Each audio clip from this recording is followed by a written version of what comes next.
Remember what we were sold originally? 90 deals in 90 days? How did that work out? And now we're going to have tariffs put on especially key pharmaceuticals, strip healthcare away from millions of people in order to fund a tax cut for the people who need it the least. We're learning more and more about the men who were sent to CCOT with no due process, who were and tortured. We have a Piers Morgan panel featuring Crystal Ball from Breaking Points as they debate MAGA, immigration, and all the chaos of the Trump administration. So if you can, leave us a like on the video. It helps us out a ton. It lets us know you enjoy the content. And let's get right to the panel. Trump has just announced a new trade deal with the EU, which is more advantageous to America than the previous deal. Are you prepared to give Trump any credit today? I will give him credit for humiliating the Europeans effectively. But in terms of delivering for the American people, I mean, remember what we were sold originally? 90 deals in 90 days? How did that work out? And now we're going to have tariffs put on especially key pharmaceuticals coming out of Europe, not to mention European cars.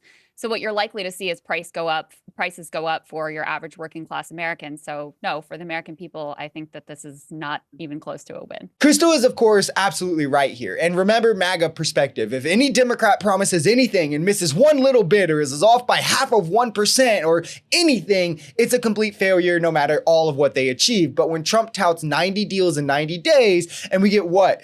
2 deals, 3 deals, none of which actually benefit America, none of which have the kind of revenue booms they promise would replace the income tax. And then you have to ask, where is that revenue coming from anyway? And what is the downstream effects of that revenue increase when you're causing product for companies to be more expensive? They're just going to charge consumers more. But yet we're supposed to give him credit for this. It's an economic catastrophe. He fell 98% short of what he promised, but it's a win. He signed a deal that leaves us with higher tariffs on cars and pharmaceuticals. This not only hurts the auto industry in terms of jobs and wages, as they will do layoffs or cut wages and hours to keep their profits what they are. This is what tariffs have always historically done, but it also raises medicine costs even further for a population in which Trump just removed healthcare from 15 million of. Reducing the number of people coming in illegally on the southern border from 10 million in 4 years to, I think it was 6,000 last month. You give him credit for that?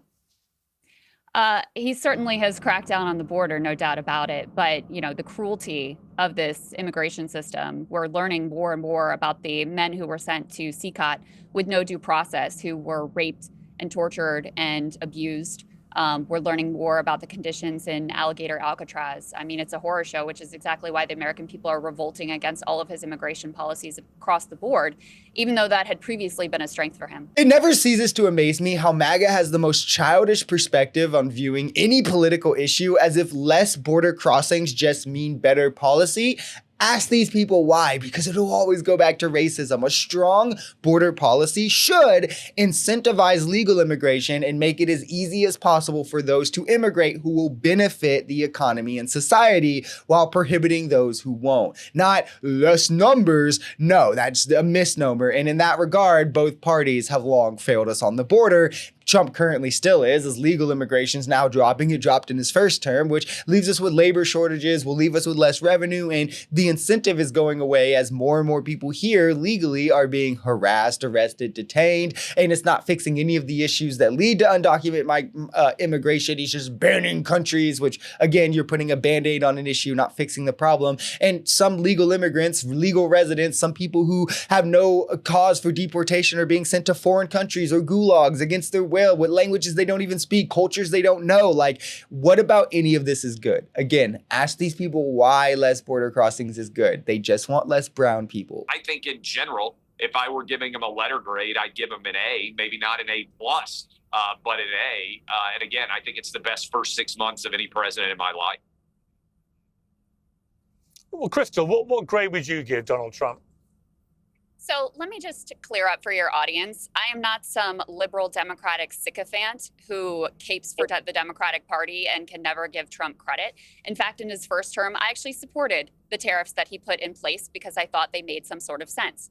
This term, there is virtually nothing maybe changing like the pressure on the shower heads, that executive order, that I can get behind. And I'll tell you why, Piers. First of all, his major quote unquote accomplishment at this point is the big, beautiful bill, which will strip healthcare away from millions of people in order to fund a tax cut for the people who need it the least. Second of all, the level of fascistic cruelty with regard to the immigrant population here is more horrifying than I ever could have even anticipated. Deploying the military in American streets. Glad to know he's at least being objective and unbiased in his ranking here, giving Trump an A and not an A+.